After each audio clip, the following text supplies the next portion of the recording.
Coucou chers élèves, terminons donc notre série de vidéos sur le chapitre études de fonction, principalement dans le cadre de cette vidéo sur l'étude d'une fonction.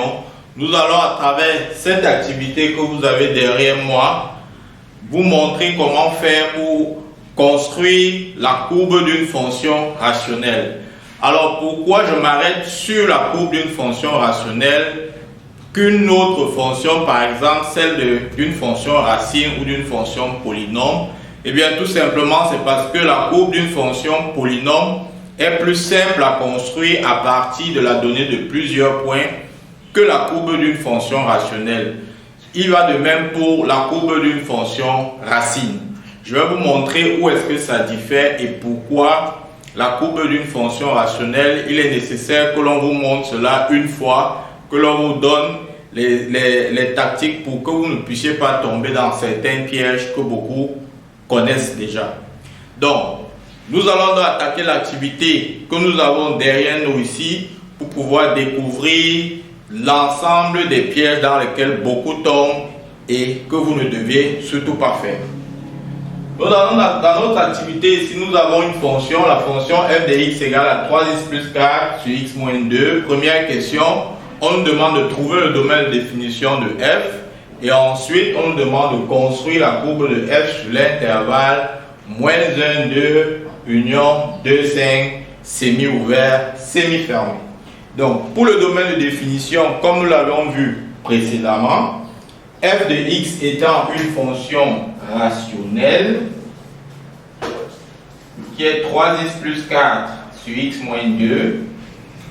Alors, lorsqu'on veut déterminer son domaine, on dit toujours f de x existe si et seulement si, et on pose la condition relative aux fonctions rationnelles.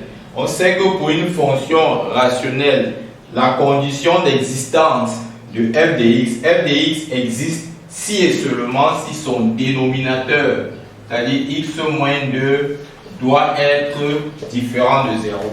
Maintenant, quand on a posé cela, ce qui nous intéresse, c'est de trouver la condition sur x. X moins 2 est différent de 0 si et seulement si x est différent de 2. Autrement dit, le domaine de définition df sera l'intervalle qui traduit x différent de 2. Autrement dit, c'est R privé de 2 en intervalle. Cela veut dire moins l'infini, 2 ouvert, union 2 plus l'infini. Voilà le domaine de définition de notre fonction. On en a terminé. On attaque maintenant avec la deuxième question qui est de savoir construire la courbe de f sur l'intervalle moins 1, 2, union 2, 5. Alors, pour la petite histoire, vous devez comprendre que chaque fois qu'on vous demande de construire, pour le cas d'une fonction rationnelle, la courbe d'une fonction, on va toujours vous donner la réunion, sauf si le cas de l'exercice n'est pas bien conçu. On va vous donner de façon objective la réunion de deux intervalles et on va s'arranger de sorte que les intervalles soient de même distance et si possible symétriques. Donc ça c'est une petite remarque que je fais pour vous. Elle peut vous être bénéfique, sauf si l'exercice est mal conçu, j'ai bien dit. Maintenant on passe dans le cas de la construction. Qu'est-ce qu'il faut savoir? Ce que je vous ai dit est très important dans la mesure où pour la construction de ça, vous avez besoin de connaître les coordonnées de plusieurs points. Parce que pour pouvoir construire la courbe d'une fonction dans votre classe, il vous faut simplement faire la liaison en suivant le schéma d'une fonction racine, d'une fonction rationnelle, d'une fonction polynôme et ainsi de suite. En suivant le schéma de chacun, vous devez faire la liaison de plusieurs points. Et pour faire la liaison de plusieurs points, il faut connaître les coordonnées de chacun des points. Et donc, qu'est-ce qu'on fait dans notre cas?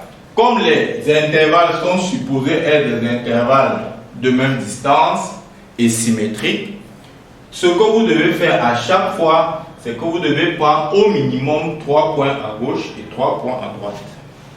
Donc, vous prenez de façon arbitraire, aléatoire, 3 points à gauche et 3 points à droite, vous cherchez leurs coordonnées. Quand je dis vous prenez, ça veut dire qu'il s'agit de donner à x des valeurs qui appartiennent à cet intervalle et ici aussi. Donc, ce qu'on va donc faire, on va prendre 3 points ici. On a dit l'intervalle c'est moins 1, 2, donc je peux prendre par exemple moins 1, 0 et 1. Ils sont 3 points de l'intervalle, moins 1, 2. Et ici je prends 3, 4 et 5. Voilà, par exemple comme ça me fait 6 points. Parce qu'avec ces 3 points au minimum, on peut avoir l'expression de l'allure de la courbe. Maintenant, quand on a fait, on cherche leurs images. Y, en fait, c'est f de x. Donc, on cherche leurs images pour chacune des valeurs de x qu'on a donné là. Pour x, par exemple, égale à moins 1, je calcule f de moins 1. J'aurai donc moins 3 plus 4 sur moins 1, moins 2. J'ai simplement remplacé ici x par moins 1. Et puis, je calcule. J'aurai donc ici 1 en haut. Et en bas, j'aurai moins 3, autrement moins 1 tiers. Donc l'image de moins 1, c'est moins 1 tiers. Je fais la même chose avec pour 0. J'ai donc 0 plus 4 sur 0 moins 2 qui va me donner moins 2. Je mets là. Je fais la même chose pour 1. J'aurai 3 plus 4 sur 1 moins 2 qui va me donner 7 sur moins 1 qui me donne moins 7. Je continue avec 3. J'aurai ici 9 plus 4 sur 3 moins 2 qui va donner 13. Je continue avec 4. Ça va me faire 3 fois 4 qui donne 12.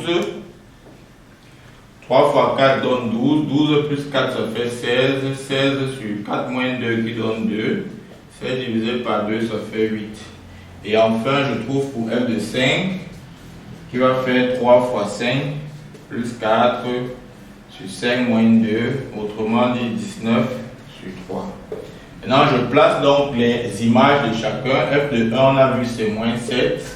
F de 3, c'est 13. F de 4, c'est 8. Et F de 5, c'est 19 tiers.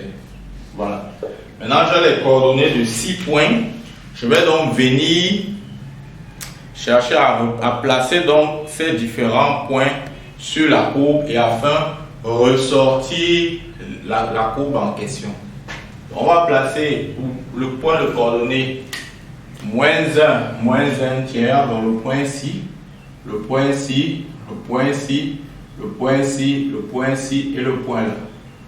On va placer donc ces 6 points là sur notre courbe. Je commence par le point de coordonnée moins 1 tiers, abscisse moins 1.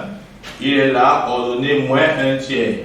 Ici, je rappelle que là, en abscisse, je vais pour unité 1. Donc, je vais de 1 en 1. Et en ordonnée, je vais de 2 en 2. Donc, 2, 4, 6, 8, 10, 12, 14, 16. Moins 2 jusqu'à moins 20. Ce qui veut dire que donc, en abscisse, si j'ai moins 1 et en ordonnée moins 1 tiers, ici, donc, j'aurai moins 1. Et là, je vais diviser par 3 pour avoir moins 1 tiers. Donc, voilà moins 1 tiers ici. Et voilà mon premier point qui est placé là. Je continue pour le point de coordonnée 0, moins 2, abscisse 0, ordonnée moins 2, il est là. Je continue pour le point de coordonnée 1, moins 7, abscisse 1, ordonnée moins 7. Donc là, j'ai moins 2, moins 4, moins 6, moins 8. Donc voilà, moins 6, et là c'est moins 8, ça veut dire que moins 7 c'est le milieu. Je viens là donc, je descends. Voilà mon troisième point. Maintenant en haut, point de coordonnée 3, 13. Abscisse 3, ordonnée 13. Donc j'ai 2, 4, 6, 8, 10, 12. Donc ça c'est 12. Là c'est 14. Donc 13 c'est quelque part là. Et je fais ma liaison pour déterminer ce point. Il est là. Le point de coordonnée 4, 8. 2, 4, 6, 8. On a 2, 4, 6, 8. Voilà le point de coordonnée 4, 8. Et le point de coordonnée 5, 19 tiers. Que vaut 19 tiers? Quand vous faites 19 divisé par 3 fois 6 fois 6 fois 3, 18. Il reste 1, donc c'est quelque chose comme 6,3. Donc je vais placer le point de coordonnée 5, 6,3. 6,3, ça veut dire 2, 4, 6 fois 6, 6. Voilà 8. Ici, donc, c'est 7. Et je divise ici par 3. J'ai là 1. Voilà, 6,3. Et on a dit 5. Maintenant que j'ai donc placé tous ces points, l'erreur que certains font, c'est de pouvoir lier tous les points là, sans tenir compte du format, du type de fonction dans lequel on a. Dans la vidéo précédente, on a vu la disposition d'une courbe, d'une fonction polynôme, d'une fonction inverse, d'une fonction carré, d'une fonction cube, et ainsi de suite. Donc, la question que je vais toujours me poser une fois que j'ai placé les points, c'est que ma courbe doit ressembler à quelle disposition? Est-ce pour une fonction carrée? Est-ce pour une fonction inverse? Est-ce pour une fonction cube? Et ainsi de suite. Là, je suis face à une fonction qui est rationnelle. Les fonctions rationnelles sont les fonctions, sont en d'autres termes les fonctions inverses qu'on a étendues, soit par l'image d'une fonction et ainsi de suite. En fait, ce que je veux dire, c'est que c'est en gros des dérivés des fonctions inverses. Donc, dans une fonction rationnelle se cache une fonction inverse. Faudrait comprendre ça. En moyen d'un changement de variable, vous tombez à une fonction inverse. Et donc, les fonctions rationnelles étant donc des fonctions inverses, leur schéma doit être sur le schéma des fonctions inverses qui est comme ceci. À chaque fois, vous devez garder ça en tête. Ça veut dire que la courbe de votre fonction doit ressembler à ça. Si vous avez donc ça en tête, vous comprenez facilement comment peut se comporter la courbe de notre fonction dans notre cas. Quand j'ai placé ces 3 points, vous voyez que le schéma sort de lui-même. Parce que si on ne fait pas ça, beaucoup viendront faire ceci, ils vont lire ici, ils vont monter là-bas et descendre, et ils vont rater. Donc, quand j'ai donc mis ça, vous comprenez que la première partie de la courbe commence ici, et elle s'arrête, et la seconde partie va venir là, et elle va commencer là, elle s'arrête. Et quand vous l'avez fait, vous pouvez dire ici que vous avez la courbe de la fonction f sur l'intervalle qui a été défini, et le professeur va vous donner le point. Voilà donc ce que j'avais à vous montrer. C'est relativement simple pour les fonctions polynômes. Pour les fonctions racines, vous faites la liaison, vous êtes à coup sûr de trouver le schéma qu'il faut. Par contre, pour les fonctions inverses, beaucoup ont tendance à tomber dans le piège que je venais d'expliquer. Voilà pourquoi j'ai choisi donc de faire cette vidéo uniquement pour les fonctions rationnelles. J'espère que cela vous aura aidé. Je vous donne rendez-vous pour une prochaine vidéo et je vous dis merci pour votre attention. Bye bye.